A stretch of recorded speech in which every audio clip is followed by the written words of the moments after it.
Hello students, I am Dr. Vinod Kamble. In this video, we are going to study the second important document which is required at the time of formation of company और ये document का नाम है articles of association. तो जैसे मैंने आपको बताया कि ये एक सेकेंड इंपॉर्टेंट डॉक्यूमेंट है जो कंपनी के इनकॉर्पोरेशन के टाइम पे या कंपनी के रजिस्ट्रेशन के टाइम पे रजिस्टर ऑफ कंपनी मतलब आरओसी के पास फाइल करना पड़ता है along with memorandum of association. Now इसको सबऑर्डिनेट या सेकेंडरी डॉक्यूमेंट बोला जाता है बिकॉज मेमोरेंडम जो होता है वो प्राइमरी डॉक्यूमेंट होता है और मेमोरेंडम के साथ आर्टिकल्स ऑफ एसोसिएशन भी सबमिट करना पड़ता है। तो आर्टिकल्स ऑफ एसोसिएशन जो है वो क्या हो जाता है, सेकेंडरी या सबऑर्डिनेट डॉक्यूमेंट हो जाता है। ये जो डॉक्यूमेंट है ये एक तरीके का बाइलॉज है। बाइलॉज का मतलब क्या होता है, rules and regulations. So articles of association में कंपनी का इंटरनल मैनेजमेंट या कंपनी का इंटरनल कामकाज कैसे चलेगा उसके सारे रूल्स एंड रेगुलेशंस लिखे हुए रहते हैं। कंपनी का जो इंटरनल मैनेजमेंट या इंटरनल कामकाज है वो आर्टिकल्स ऑफ एसोसिएशन के रूल्स के हिसाब से चलता है। तो कौन से रूल्स एंड रेगुलेशंस होते हैं आर्टिकल्स ऑफ एसोसिएशन में? तो आर्टिकल्स ऑफ एसोसिएशन में जो भी कंपनी के बोर्ड ऑफ डायरेक्टर्स है उनके पावर, उनके राइट्स मतलब उनके अधिकार क्या है और उनकी ड्यूटीज मतलब उनको क्या काम करना है उसके रूल्स एंड रेगुलेशंस लिखे रहते हैं।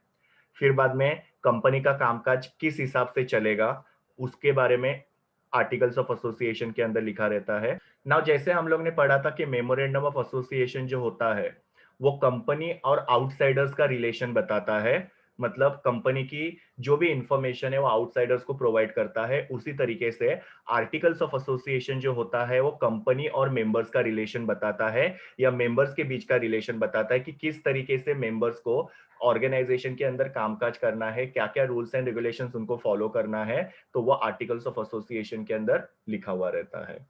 नाउ ये आर्टिकल्स ऑफ एसोसिएशन किस तरीके से बनाना है, कौन से rules and regulations articles of association में इंक्लूड करना है, ये कंपनी को कैसे पता चलता है? तो कंपनी एक्ट जो है उसके अंदर कुछ मॉडल आर्टिकल्स दिए हुए हैं। मॉडल आर्टिकल का मतलब क्या होता है, एक स्ट्रक्चर दिया है कि हर एक कंपनी अपना आर्टिकल्स ऑफ एसोसिएशन कैसे बना सकती है। तो ये मॉडल आर्टिकल जो है वो टेबल FGHIJ इनके अंदर दिया हुआ है। अलग अलग कंपनी के लिए अलग अलग टेबल है और ये टेबल को फॉलो करके हर एक कंपनी अपना अपना आर्टिकल्स ऑफ एसोसिएशन बना सकती है। तो कंपनी एक्ट के अंदर मॉडल आर्टिकल्स दिए हैं टेबल FGHIJ के अंदर और जिसके हिसाब से हर एक कंपनी अपना आर्टिकल्स ऑफ एसोसिएशन बना सकती है। नाउ ये जो कंपनीज है इनको पूरी तरीके से फ्रीडम दिया रहता है कि ये कंपनीज ये जो टेबल्स है इसके अंदर के सारे रेगुलेशन जो है उनको अपने आर्टिकल्स ऑफ एसोसिएशन में इंक्लूड कर सकते हैं या उनको अगर उसमें कुछ भी चेंजेस करना है तो चेंजेस करके उसके हिसाब से वो अपने आर्टिकल्स ऑफ एसोसिएशन में वो इंक्लूड कर सकते हैं। फिर जिन मेंबर्स ने मेमोरेंडम ऑफ एसोसिएशन साइन किया था उन्हीं मेंबर्स ने आर्टिकल्स ऑफ एसोसिएशन के ऊपर भी साइन करना या सब्सक्राइब करना जरूरी होता है। वो मेंबर्स ने अपने साइन के साथ साथ अपना नाम, अपना एड्रेस और ऑक्यूपेशन लिखना भी जरूरी होता है। और ये जो मेंबर्स आर्टिकल्स ऑफ एसोसिएशन पे साइन करते हैं तो वो सिग्नेचर एक विटनेस के प्रेजेंस में करना जरूरी होता है। मतलब सारे मेंबर जो है वो विटनेस के प्रेजेंस में आर्टिकल्स ऑफ एसोसिएशन पे साइन करते हैं और सारे मेंबर्स की साइन होने के बाद में विटनेस फिर वहां पे साइन करता है और अपने खुद के डिटेल्स भी वहां पे लिखते हैं। तो ये सब है आर्टिकल्स ऑफ एसोसिएशन का इंट्रोडक्शन। अभी हम लोग देखते हैं कि आर्टिकल्स ऑफ एसोसिएशन में क्या क्या कंटेंट होता है, मतलब किन किन चीजों के बारे में आर्टिकल्स ऑफ एसोसिएशन के अंदर लिखा रहता है। तो सबसे पहले शेयर कैपिटल के बारे में। नाउ जो भी जॉइंट स्टॉक कंपनीज होती है वो क्या करते हैं, पब्लिक को शेयर बेचते हैं और अपना कैपिटल कलेक्ट करते हैं। तो आर्टिकल्स ऑफ एसोसिएशन के अंदर लिखा रहता है कि कंपनी कौन से टाइप के शेयर्स बेच रही है। बेसिकली दो टाइप के शेयर्स होते हैं, इक्विटी शेयर और प्रेफरेंस शेयर, जिसके बारे में डिटेल में आप लोग 12th स्टैंडर्ड में पढ़ने वाले हो। तो आर्टिकल्स ऑफ एसोसिएशन के अंदर लिखा रहता है कि कंपनी इक्विटी शेयर बेच रही है या प्रेफरेंस शेयर बेच रही है और कितने शेयर्स कंपनी बेच रही है, एक शेयर का प्राइस कितना होगा, वो सब कुछ आर्टिकल्स ऑफ एसोसिएशन में लिखा रहता है। दूसरी चीज कि जो भी शेयर होल्डर्स है कंपनी के, फिर वो इक्विटी शेयर होल्डर होने दो या प्रेफरेंस शेयर होल्डर्स होने दो, वो शेयर होल्डर के क्या राइट्स है, क्या अधिकार है, वो भी आर्टिकल्स ऑफ एसोसिएशन में लिखा हुआ रहता है। बेसिकली शेयर होल्डर के क्या राइट्स होते हैं कि उनको डिविडेंड टाइम पे मिलना चाहिए, उनको कंपनी के मीटिंग का नोटिस मिलना चाहिए, उनको बुक्स ऑफ अकाउंट इंस्पेक्ट करने का पूरा एक्सेस देना चाहिए। तो ये सारे जो राइट्स होते हैं वो शेयर होल्डर्स को होते हैं, और वो सारे राइट जो होते हैं आर्टिकल्स ऑफ एसोसिएशन में लिखे रहते हैं। ना तीसरी आर्टिकल्स ऑफ एसोसिएशन में क्या चीज होती है, तो अलॉटमेंट ऑफ शेयर का प्रोसीजर। अलॉटमेंट ऑफ शेयर का मतलब क्या होता है कि कंपनी जब अपने शेयर्स बेचती है मार्केट में, तो लोग वो शेयर्स के लिए अप्लाई करते हैं। मतलब हमको एक फॉर्म भरना होता है और कंपनी के बैंक में जाके सबमिट करना होता है। फिर कंपनी के अंदर मीटिंग होता है और एप्लीकेशन के बेसिस पे ये डिसाइड किया जाता है कि किसको शेयर्स देने हैं और किसको शेयर्स नहीं देने हैं। सो जिन मेंबर्स को कंपनी शेयर्स देती है उसको अलॉटमेंट ऑफ शेयर्स बोलते हैं। तो अलॉटमेंट ऑफ शेयर मतलब क्या, कि जिन्होंने कंपनी में शेयर्स के लिए अप्लाई किया था उनको शेयर्स अलॉट करना। तो ये अलॉटमेंट का एक प्रोसीजर होता है जिसके बारे में भी आप लोग 12th स्टैंडर्ड में पढ़ने वाले हो। तो क्या क्या स्टेप्स होते हैं अलॉटमेंट में, किस तरीके से शेयर अलॉट कर सकती है जिन्होंने अप्लाई किया, उसका पूरा प्रोसीजर आर्टिकल्स के अंदर लिखा रहता है। फिर बाद में मेकिंग ऑफ कॉल्स, इसका प्रोसीजर भी जो होता है वो आर्टिकल्स ऑफ एसोसिएशन में लिखा रहता है। अभी मेकिंग ऑफ कॉल्स का मतलब क्या होता है कि कंपनी जब शेयर्स अलॉट करती है तो सारा का सारा पैसा जो होता है वो एक साथ नहीं लेती है कंपनी। वो शेयर्स के पैसे जो होते हैं वो पार्ट्स में लिया जाता है या थोड़ा थोड़ा करके लिया जाता है, उसको मेकिंग ऑफ कॉल्स बोलते हैं।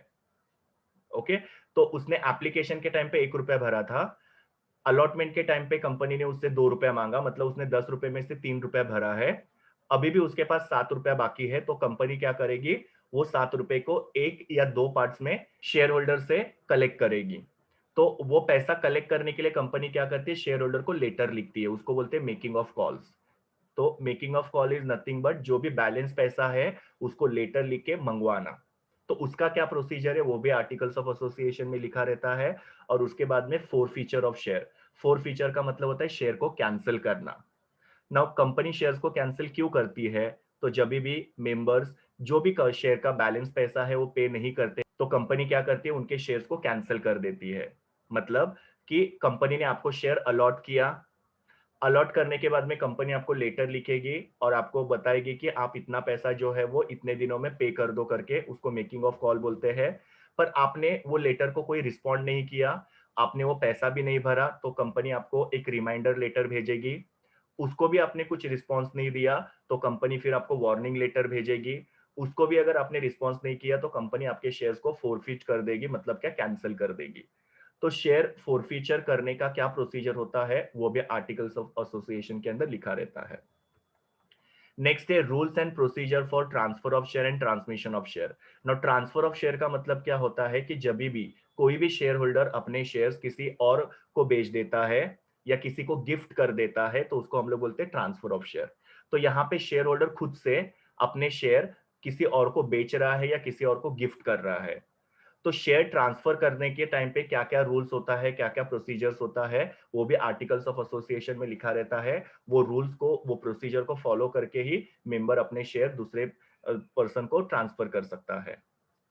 दूसरा, ट्रांसमिशन ऑफ शेयर।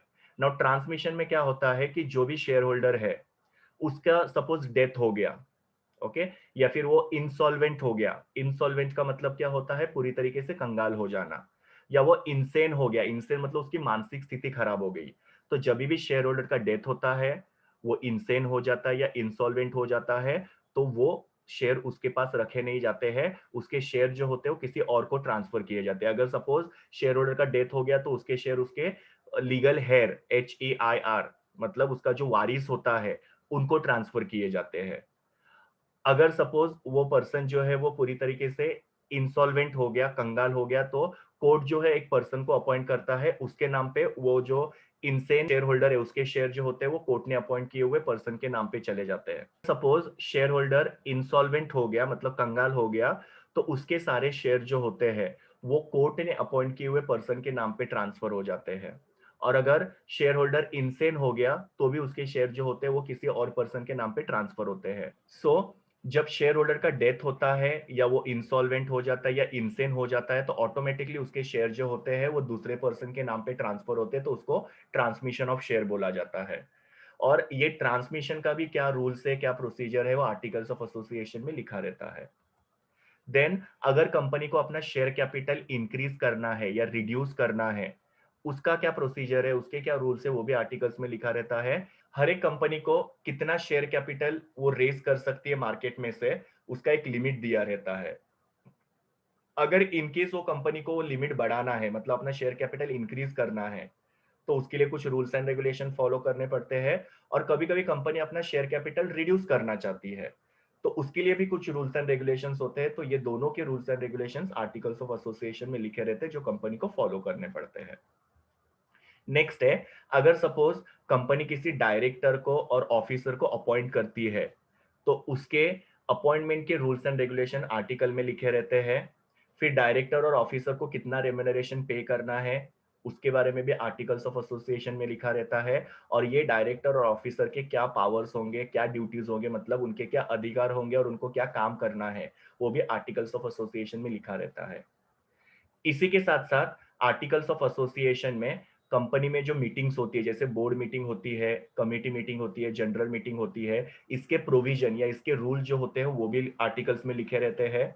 अभी बोर्ड मीटिंग क्या होता है, तो बोर्ड मीटिंग मतलब जो बोर्ड ऑफ डायरेक्टर्स की मीटिंग होती है, जहां पे बोर्ड ऑफ डायरेक्टर्स कंपनी के प्रोग्रेस के बारे में डिस्कस करते हैं। और ये जो बोर्ड मीटिंग होता है वो 3 महीने में एक बार और साल में 4 बार होता है। तो ये सारे रूल जो होते हैं वो आर्टिकल्स ऑफ एसोसिएशन में लिखे रहते हैं कि किस तरीके से मीटिंग को कन्वीन करना है, क्या क्या प्रोसीजर्स फॉलो करने हैं, क्या क्या चीजें डिस्कस की जा सकती है, वो सब आर्टिकल्स में लिखा रहता है। देन कमिटी मीटिंग जो होता है, तो कमिटी मीटिंग क्या होता है कि अगर सपोज कंपनी में कोई प्रॉब्लम हो रहा है, तो वो प्रॉब्लम को सॉल्व करने के लिए कमिटी अपॉइंट की जाती है। वो कमिटी जो होती है, वो प्रॉब्लम क्यों हो रहा है कंपनी में, उसका रीजन फाइंड आउट करती है और उसके लिए सॉल्यूशन सजेस्ट करते हैं। तो ये कमिटी मीटिंग जो होता है वो हमेशा नहीं होता है, जब भी कंपनी में प्रॉब्लम होता है तभी ये कमिटी फॉर्म की जाती है और उनका मीटिंग होता है। तो उसके सारे प्रोविजन या उसके सारे रूल्स भी जो है आर्टिकल्स में लिखे रहते हैं। तीसरा है जनरल मीटिंग। काफी इंपॉर्टेंट मीटिंग होता है जिसको एनुअल जनरल मीटिंग या एजीएम भी बोलते हैं। ये शेयर होल्डर्स की या कंपनी के मेंबर्स की मीटिंग होती है, जो साल में एक बार होती है। तो ये मीटिंग को कन्वीन करने का या बुलाने का क्या रूल्स एंड रेगुलेशंस है, उसमें क्या क्या प्रोसीजर फॉलो किया जाना चाहिए, वो सब आर्टिकल्स ऑफ एसोसिएशन में लिखा रहता है। तो हर एक मीटिंग का प्रोविजन जो है आर्टिकल्स ऑफ एसोसिएशन में लिखा रहता है, उसके हिसाब से ही मीटिंग जो होती है वो कन्वीन करनी होती है कंपनी को। नेक्स्ट, मीटिंग के अंदर वो जो वोटिंग राइट होते हैं उसके बारे में भी आर्टिकल्स ऑफ एसोसिएशन में लिखा रहता है कि किसको कितना वोटिंग राइट होगा, किस तरीके से वोटिंग होगा, वो सब के प्रोविजंस आर्टिकल्स में लिखे रहते हैं। Then proxy. प्रॉक्सी का मतलब क्या होता है कि इन केस कोई मेंबर मीटिंग अटेंड नहीं कर सकता है, तो वो अपने जगह पे किसी और को भेजता है मीटिंग अटेंड करने के लिए, ताकि उसको मीटिंग की जानकारी मिले। ओके। तो प्रॉक्सी कैसे अपॉइंट करना है, प्रॉक्सी के क्या अधिकार होते हैं, प्रॉक्सी मीटिंग में क्या बोल सकते हैं और क्या नहीं बोल सकते, उसका सारा जो प्रोविजन होता है वो आर्टिकल्स में लिखा रहता है। उसके बाद में कोरम। कोरम का मतलब होता है minimum number of members to be present in the meeting. मतलब ये जो अलग अलग टाइप के मीटिंग्स हम देख रहे हैं, तो हर एक मीटिंग के अंदर एक particular number of people present होना जरूरी है। अगर उतने मेंबर्स मीटिंग में प्रेजेंट नहीं रहेंगे तो मीटिंग जो है ऑटोमेटिकली कैंसिल होता है। तो कोरम मतलब क्या कि कितने minimum number of members meeting में होने चाहिए, तब जाके वो मीटिंग जो है शुरू हो सकती है। तो कोरम के रूल्स एंड रेगुलेशंस की कौन से मीटिंग में कितना कोरम होना चाहिए, जैसे बोर्ड मीटिंग में कितना होना चाहिए, जनरल मीटिंग में कितना होना चाहिए, इसका रूल भी आर्टिकल्स में लिखा रहता है। और एडजॉर्नमेंट ऑफ मीटिंग। एडजॉर्नमेंट का मतलब क्या होता है, मीटिंग को पोस्टपोन करना। अभी कुछ ऐसी परिस्थिति होती है कि जिसमें हम लोग मीटिंग को, जो शेड्यूल टाइम है या जो हमने टाइम फिक्स किया है उस टाइम पे मीटिंग को कंडक्ट नहीं कर सकते हैं, हमको मीटिंग को पोस्टपोन करना पड़ता है। तो कौन से सिचुएशन में हम लोग मीटिंग को पोस्टपोन कर सकते हैं, उसका पूरा प्रोविजन आर्टिकल्स ऑफ एसोसिएशन में किया रहता है। उसी के साथ साथ कंपनी का जो अकाउंट है उसको ऑडिट कैसे करना है। फिर बाद में कंपनी का जो भी प्रॉफिट है उसका कुछ हिस्सा जो होता है वो रिजर्व में ट्रांसफर करना है। रिजर्व मतलब क्या, कंपनी के जो सेविंग्स होते हैं, आप लोगों ने बैलेंस शीट में लायबिलिटी साइड में जनरल रिजर्व देखा होगा, वहां पे कंपनी क्या करती है, प्रॉफिट का कुछ हिस्सा ट्रांसफर करके रखती है ताकि ये पैसे को हम लोग फ्यूचर में यूज कर सकते हैं। तो प्रॉफिट में से कितना पैसा हम लोग को जनरल रिजर्व के अंदर ट्रांसफर करना है, उसके भी रूल्स आर्टिकल्स ऑफ एसोसिएशन में लिखे रहते हैं। और कितना कंपनी डिविडेंड डिक्लेयर कर सकती है शेयर होल्डर को, उसके बारे में भी आर्टिकल्स ऑफ एसोसिएशन में लिखा रहता है। नेक्स्ट, कंपनी की बोरोइंग पावर। कंपनी कितना पैसा बोरो कर सकती है मार्केट में और किस तरीके से बोरो कर सकती है, मतलब कंपनी लोन्स ले सकती है, फिक्स डिपॉजिट एक्सेप्ट कर सकती है, बॉन्ड्स इशू कर सकती है, डिबेंचर इशू कर सकती है, शेयर्स इशू कर सकती है। तो किस तरीके से कंपनी मार्केट में से पैसा बोरो कर सकती है या उधार ले सकती है, उसके बारे में भी आर्टिकल्स ऑफ एसोसिएशन में लिखा रहता है। उसी के साथ साथ शेयर सर्टिफिकेट इशू करने का प्रोसीजर जो होता है वो भी आर्टिकल्स में लिखा रहता है। नाउ शेयर सर्टिफिकेट क्या होता है कि कंपनी जब मेंबर को शेयर अलॉट करती है तो उसका एक लेटर भेजा जाता है जिसको अलॉटमेंट लेटर बोलते हैं, जिसके अंदर ये लिखा रहता है कि आपको शेयर्स मिल गए हैं। वो लेटर जो होता है वो शेयर होल्डर को संभाल के रखना पड़ता है। फिर बाद में 3 महीने के अंदर कंपनी को मेंबर को शेयर सर्टिफिकेट भेजना पड़ता है। शेयर सर्टिफिकेट एक एक्नॉलेजमेंट होता है। शेयर सर्टिफिकेट एक इंपॉर्टेंट डॉक्यूमेंट होता है जो ये सर्टिफाई करता है कि ये पर्टिकुलर शेयर का ओनर ये पर्टिकुलर पर्सन है करके। ओके, तो हर एक मेंबर के पास शेयर सर्टिफिकेट होना बहुत जरूरी है। तो ये शेयर सर्टिफिकेट किस तरीके से इशू करना है उसका प्रोसीजर आर्टिकल्स में लिखा रहता है। और कभी कभी मेंबर्स को डुप्लीकेट शेयर सर्टिफिकेट की जरूरत होती है बिकॉज उसका पुराना शेयर सर्टिफिकेट शायद चोरी हो गया है या घूम गया है या वो कहीं पे मिसप्लेस हो चुका है या वो शेयर सर्टिफिकेट फट चुका है। तो उस केस में जो शेयर होल्डर होता है डुप्लीकेट शेयर सर्टिफिकेट डिमांड करता है। तो डुप्लीकेट शेयर सर्टिफिकेट इशू करने का प्रोसीजर जो होता है वो भी आर्टिकल्स में लिखा रहता है। नेक्स्ट, कंपनी में अलग अलग कमिटीज होती है। जैसे ऑडिट कमिटी होती है जो कंपनी का ऑडिटिंग करती है, सब चीजों का चेकिंग करती है कि सारी चीजें प्रॉपर हो रही कि नहीं कंपनी में। एक होता है रेम्यूनरेशन कमिटी। रेम्यूनरेशन कमिटी मतलब जो सबकी सैलरी वगैरह डिसाइड करती है। ओके, किसको कितना पे करना है वो डिसाइड करती है। और एक होती है corporate social responsibility committee. Now corporate social responsibility का मतलब क्या होता है, कंपनी एक्ट 2013 के हिसाब से हर एक कंपनी को अपने प्रॉफिट का कुछ हिस्सा जो होता है वो सोशल वेलफेयर के लिए या समाज के कल्याण के लिए डोनेट करना होता है। जिसमें कंपनी स्कूल्स को डोनेशन दे सकती है, हॉस्पिटल्स को वगैरह डोनेशन दे सकती है, या कंपनी गार्डन्स वगैरह बना सकती है, प्लांटेशन वगैरह कर सकती है, वेस्ट मैनेजमेंट कर सकती है। कोई भी सोशल एक्टिविटी यहाँ पे कंपनी को करना होता है बिकॉज कंपनी जो है वो सोसाइटी का एक हिस्सा है और सोसाइटी के वेलफेयर के लिए कुछ चीजें कंपनी ने करनी चाहिए। बिकॉज कंपनी जो है अपना प्रॉफिट सोसाइटी में से कमा रही है, तो उसके लिए सोसाइटी के वेलफेयर के लिए, सोसाइटी के अपलिफ्टमेंट के लिए कंपनी ने कुछ ना कुछ करना चाहिए जिसको कॉर्पोरेट सोशल रिस्पॉन्सिबिलिटी बोलते हैं। मतलब कंपनी ने सिर्फ प्रॉफिट के ऊपर फोकस नहीं करना चाहिए, तो सोशल वेलफेयर के ऊपर भी ध्यान देना चाहिए। उसके लिए corporate social responsibility committee form की जाती है और ये कमेटी डिसाइड करती है कि कंपनी कौन से चीजों के लिए पैसे डोनेट करेगी, कितना पैसा डोनेट करेगी, कहाँ कहाँ पे पैसे कंपनी डोनेट करेगी, ये सब चीजें डिसाइड की जाती है। तो ये जो ऑडिट कमेटी है, रेम्यूनरेशन कमेटी है, कॉर्पोरेट सोशल रिस्पॉन्सिबिलिटी कमेटी है, ये कमेटी में कितने मेंबर्स होने चाहिए, वो कमिटी की कितनी बार मीटिंग्स होनी चाहिए, वो कमिटी फॉर्म करने के रूल्स एंड रेगुलेशन, ये सब कुछ जो होता है वो आर्टिकल्स ऑफ एसोसिएशन में लिखा रहता है। और लास्ट में है कंपनी का वाइंडिंग अप, मतलब कंपनी बंद करना है हम लोग को, तो उसके लिए क्या क्या प्रोविजन है, उसके लिए क्या क्या रूल्स एंड रेगुलेशंस, वो भी आर्टिकल्स ऑफ एसोसिएशन के अंदर लिखा रहता है। तो इस तरीके से ये आर्टिकल्स ऑफ एसोसिएशन जो होता है बहुत इंपॉर्टेंट डॉक्यूमेंट होता है। इसके अंदर कंपनी का हर एक इंटरनल मैनेजमेंट जो है उसका रूल्स एंड रेगुलेशन लिखा रहता है और हर एक कंपनी को आर्टिकल्स में जो रूल्स लिखे हैं उसके हिसाब से अपना इंटरनल मैनेजमेंट करना है या अपना सारा कामकाज जो है मैनेज करना है। नाउ जो प्राइवेट कंपनीज होती है उनके आर्टिकल्स ऑफ एसोसिएशन में 3 रिस्ट्रिक्शंस होने जरूरी है ना। वो कौन से 3 रिस्ट्रिक्शंस होने जरूरी है, तो प्राइवेट कंपनी के आर्टिकल्स के अंदर लिखा हुआ होना चाहिए कि प्राइवेट कंपनी के अंदर, तो प्राइवेट कंपनी के आर्टिकल के अंदर लिखा हुआ होना चाहिए कि प्राइवेट कंपनी में 200 से ज्यादा मेंबर्स नहीं हो सकते हैं। दूसरा, प्राइवेट कंपनी के जो मेंबर्स हैं वो अपने शेयर्स को किसी को भी ट्रांसफर नहीं कर सकते हैं। और तीसरा है, प्राइवेट कंपनी पब्लिक को इनवाइट नहीं कर सकती है शेयर्स और डिबेंचर्स परचेस करने के लिए, क्योंकि पब्लिक कंपनी जो होती है वो क्या करती है, पब्लिक को प्रोस्पेक्टस देती है और पब्लिक को इनवाइट करती है शेयर्स और डिबेंचर परचेस करने के लिए। पर प्राइवेट कंपनी किसी भी तरीके से पब्लिक को इनवाइट नहीं कर सकते अपने शेयर्स और डिबेंचर को परचेस करने के लिए, क्योंकि प्राइवेट कंपनी के शेयर जो होते हैं वो प्राइवेटली बेचे जाते हैं, वो पब्लिक को बेचे जाते नहीं है। इसके लिए यहाँ पे पब्लिक को इनवाइट नहीं किया जाता है शेयर्स और डिबेंचर परचेस करने के लिए। तो ये 3 रिस्ट्रिक्शन प्राइवेट कंपनी के आर्टिकल्स ऑफ एसोसिएशन में होना जरूरी है। नाउ एंट्रेंचमेंट ऑफ आर्टिकल या एंट्रेंच आर्टिकल क्या होता है। सबसे पहले आर्टिकल का मतलब क्या होता है, प्रोविजन या कोई भी रूल। और एंट्रेंच आर्टिकल का मतलब क्या होता है कि ऐसा रूल जिसको हम लोग स्पेशल रिजोल्यूशन से ऑल्टर नहीं कर सकते या चेंज नहीं कर सकते हैं। स्पेशल रिजोल्यूशन का मतलब क्या होता है कि जहां पे 75% लोग जो है वो आर्टिकल को चेंज करने के फेवर में है, उसको हम लोग स्पेशल रिजोल्यूशन बोलते हैं। मतलब जहां पे 75% लोग राजी होने चाहिए। तो इन शॉर्ट, एंट्रेंच आर्टिकल वो रूल्स है जिसको स्पेशल रिजोल्यूशन से चेंज नहीं किया जा सकता है।